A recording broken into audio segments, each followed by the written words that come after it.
Let's do a simple problem of calculating the matrix inverse.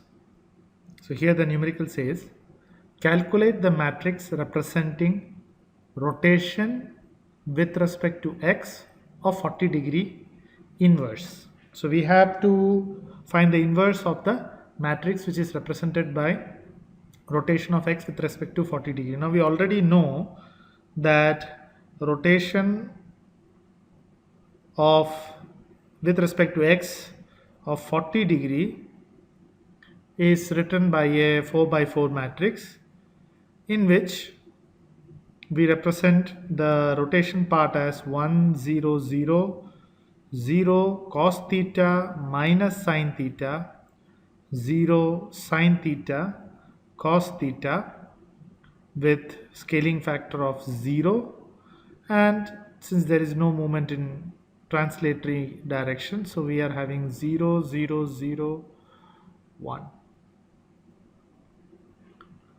Now if you want to take the inverse, we'll first have to find out what is cos theta sin theta so that we are able to write the matrix completely. So let me write it first. So 1 0 0 0 0 cos of 40 will be 0.766, minus sine of 40 will be minus 0.643, then 0 0 0.643 for sine of 40, then cos of 40 will be again 0.766, then 0, scaling factors of 0 and 1.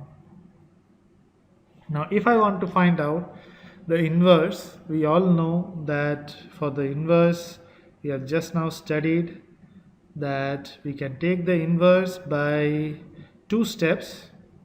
The first step is to write the transpose of the rotation part. So rotation part here, if I take the transpose, then I have to convert the rows into columns. So first I will write the rows into column transpose. So 1 0 0, second row is 0 0.766,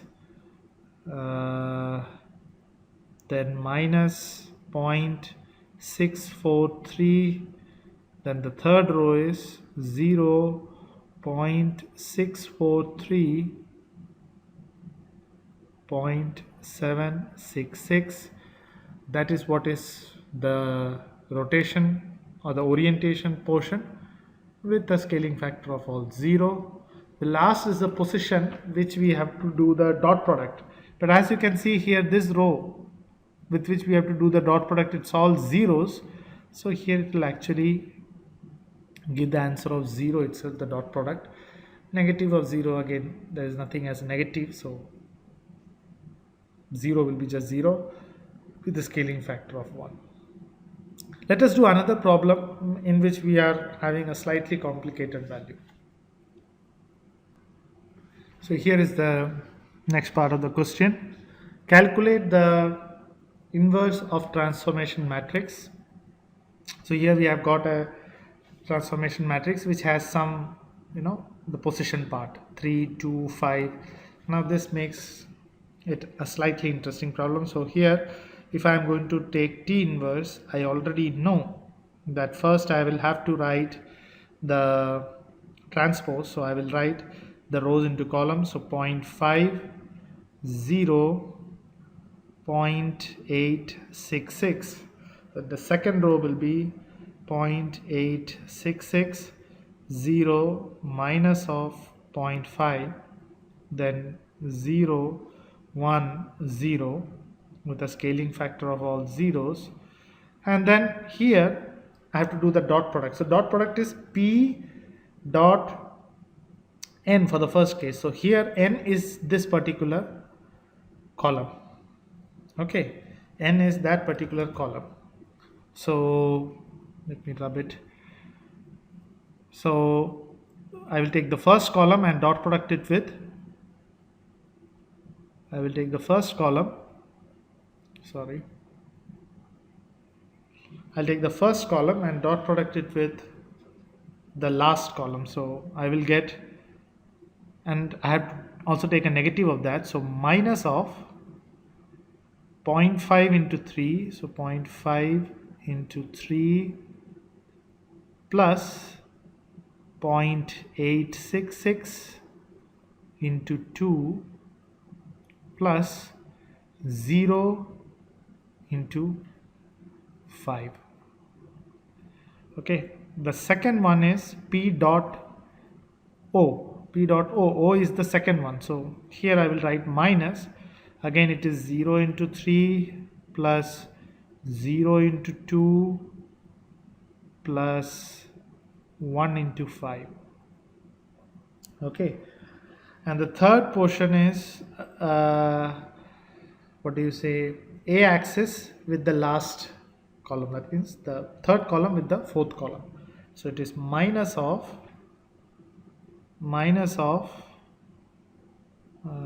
let me clearly draw it because the space is very limited. Okay, so minus of 0.866 into 3 plus minus 0.5 into 2 plus 0 into 5, and that is going to be the last column with a scaling factor of 1.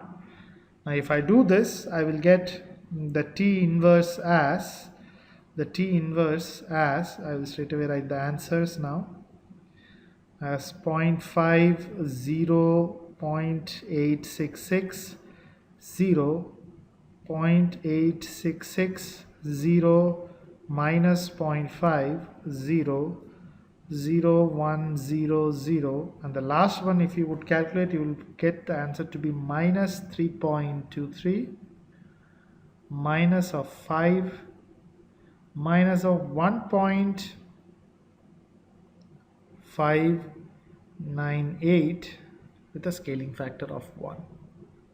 So that's how you find out the inverse of any matrix.